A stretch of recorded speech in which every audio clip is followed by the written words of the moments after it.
In front of me is DOOGEE T10, and today I would like to show you how you can operate vibration settings on this DOOGEE device.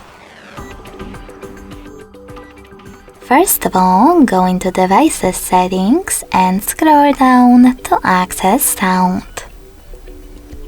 Now scroll down again and click on Vibrate Vocals.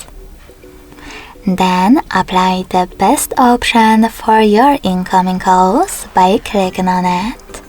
Never vibrate, always vibrate, or vibrate first, then ring gradually. I will go with always vibrate. When you finished, go back. You can also click on a shortcut to prevent ringing.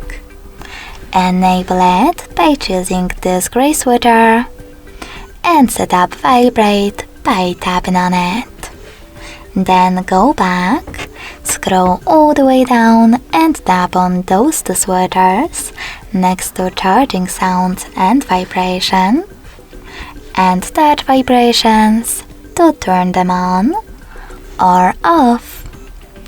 Thanks so much for watching. If you enjoyed this video, smash that like button, comment, and subscribe. Bye!